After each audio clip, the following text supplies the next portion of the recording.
Great writing isn't about technical perfection. It's about crafting narratives that resonate deeply, understanding the complex web of human consciousness. So today we'll dive into an advanced storytelling technique called the Great Overlap Technique, a method used by shows like Arcane to craft multi-layered narratives that connect with audiences quite profoundly. We'll also explore spiral dynamics, a model that maps the evolution of human worldviews and values. And I know this might seem a lot, but I've spent years trying to figure this out, so you don't have to. I'll boil it down into key steps on how to use this technique and the model to transform your characters and your storytelling. First up, let's talk about the Great Overlap Technique. This is all about creating depth through interconnectedness. It's not just about having a complex plot, it's about crafting a narrative where every element serves multiple purposes and connects to multiple other elements. So here's how we break it down. Let's start with layered character parallel. You create characters that mirror each other in some ways but diverge in others. And this allows you to explore different facets of the same themes or ideas. In Arcane, look at Heimerdinger and Jace. Both are brilliant scientists and politicians, but Heimerdinger represents caution born from centuries of experience, while Jace embodies youthful ambition and innovation. Through these characters, the show explores the tensions between progress and tradition, innovation and caution. The next thing is recurrent themes across characters.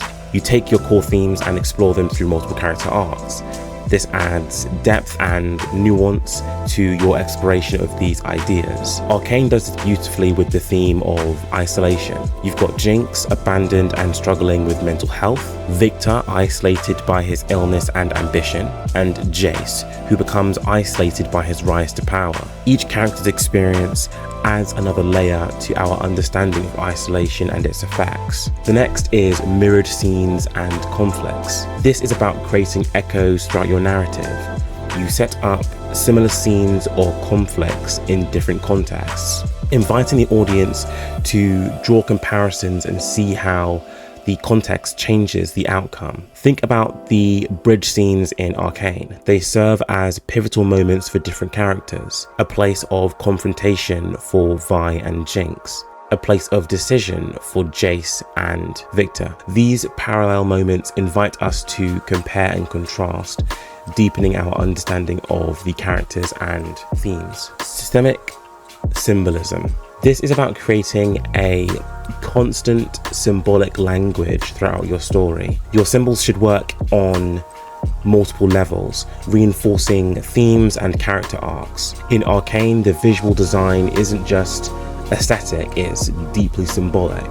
The contrast between Piltover's bright and clean aesthetics and Zon's dark and gritty look is a constant visual reminder of the societal divide at the heart of the story and at the heart of a lot of the conflict. Effective narrative space usage. This is about making every element of your story pull, double, or triple duty. So each scene, each symbol, each line of dialogue should be advancing multiple aspects of your story simultaneously. Arcane does this by exploring technological progress through multiple interconnected storylines. Jace's research, Victor's transformation, Jinx's weapons. This allows for a deep exploration of the theme without needing separate narrative threads for each aspect. This is a lot more efficient and you're saving a lot more narrative space within your story because, again, as I've mentioned before, your scene is doing like a double and triple duty because it doesn't just stand alone, it stands interconnected to the other explorations of that theme. Now, this might sound like a lot, and it is, but when done right, it creates a narrative that feels rich and cohesive, where every element reinforces the others. It's not just complex for the sake of being complex, it's complex in a way that creates a more immersive and impactful story. Creating a complex narrative structure is only one part of the equation. To really elevate your storytelling, you need to understand the psychology behind it, and this is where we'll get to what's known as spiral dynamics. Now, I know some of you are probably thinking, what the hell does some like psychological theory about consciousness have to do with writing? But bear with me, because this is where things get really interesting. Now, spiral dynamics is a psychological and socio-cultural model that describes the evolution of human consciousness and the different value systems or memes that guide human behavior. It was developed by psychologist Claire W. Graves in the 1970s and later expanded upon by Don Beck and Christopher Cohen. The model uses the metaphor of a spiral to illustrate how human consciousness and social systems evolve in complexity and adapt to changing life conditions. Each stage in spiral dynamics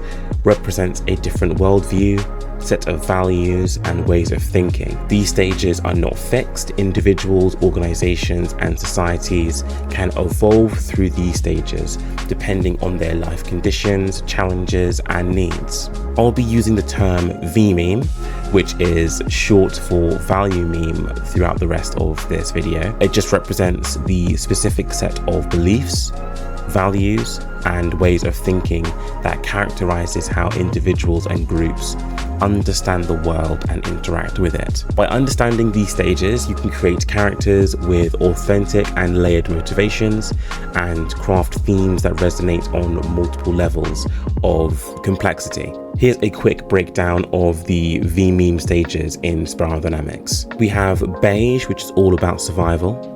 Think about the cavemen, think about your biological drives, think about you getting hungry or your sex drive, this sort of thing. This is all beige. This is just raw human experience and the raw need and requirement of survival on a subconscious animal instinctual level. We've got purple.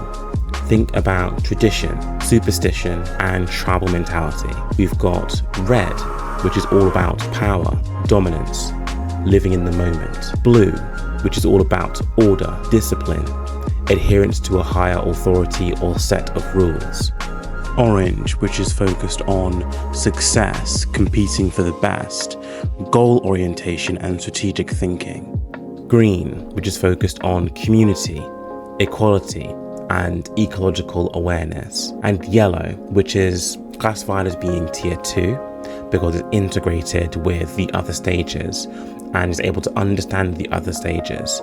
So it's all about flexible thinking that can understand and work with all the previous levels in a more integrated and understanding and neutral manner rather than judging the other stages. Now, how do we apply this to storytelling? Instead of just giving your characters personality traits, you can root them into specific V-meme stages, and this gives them a coherent worldview that informs all of their actions and decisions. In Arcane, Silco is firmly in stage red, focusing on power and dominance. Caitlin represents the blue, with her adherence to law and order, and Vi evolves from red to blue as she learns to fight for her community rather than just herself. You can use different V-meme stages to explore your themes from multiple perspectives. The theme of progress versus tradition in Arcane is explored through blue, Heimerdinger's caution, and orange, Jace's ambition, and also green in Echo's community-focused innovations. You can chart your character's growth as a movement through the V-meme stages. Jace's growth can be seen as a progression from orange, or individual achievement, to green by considering the wider impact of his work, and eventually even to yellow, attempting to balance progress with ethics as he goes back and integrates some of the principles of blue. By pitting characters from different V-meme stages against each other, you can create a natural ideological conflict. The conflict between Vi progressing from red to blue and Jinx, who is stuck in red, is a clash of evolving and stagnant consciousnesses. It's a clash of different worldviews, as well as the various other complex elements at the more higher levels of what's happening with these characters.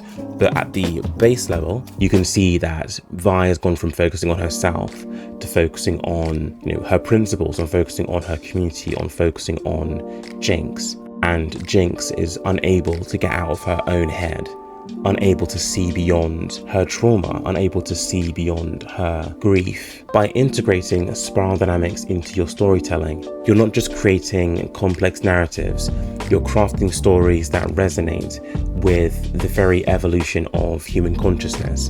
You're creating characters and conflicts that feel real because they're rooted in recognizable worldviews and value systems. So now we've got our complex narrative structure and our psychologically grounded characters and themes. The final step is to bring it all together in something I'm going to call narrative alchemy. This is where you take all these elements, your overlapping narratives and your symbolic systems and your psychologically grounded characters and themes, and you transmute them into a unified and resonant story that is greater than the sum of its parts. How do you do it? Well, here are the key steps I was talking about. The first thing you need to do is identify your core themes.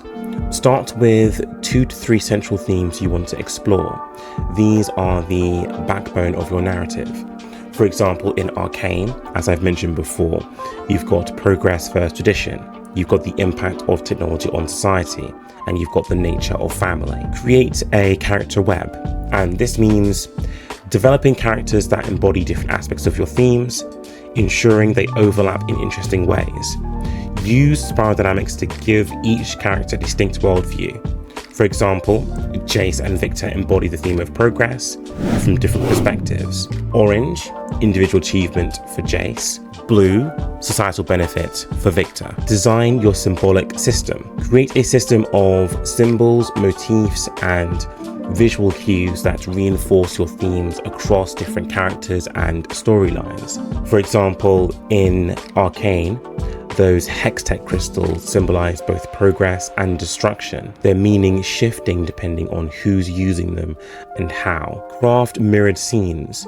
Develop scenes that can be mirrored across different characters or time periods throughout the story, allowing for comparison and deeper thematic exploration. For example, in Arcane, the storylines of Piltover and Zon seem separate at first, but gradually intertwine to reveal a complex web of cause and effect. Employ efficient storytelling. Use each element of your story to serve multiple purposes, advancing the plot, developing your character, and exploring themes simultaneously. Ensure your overlapping elements create resonance in your story, moments where connections click into place for your audience. For example, the reveal that Vanda is Silco's brother in Arcane represents the ongoing theme of fractured families and the Piltover-Zon divide. By using narrative alchemy, you're not just telling a story, you're creating a rich, multi-layered experience that invites deep engagement and repeated viewing or reading. You're creating narratives that don't just entertain but also illuminate the complexity of the human experience. I'd say this is storytelling at its finest. Right then, thank you for watching the video. I hope you found it helpful. This is just the beginning for me.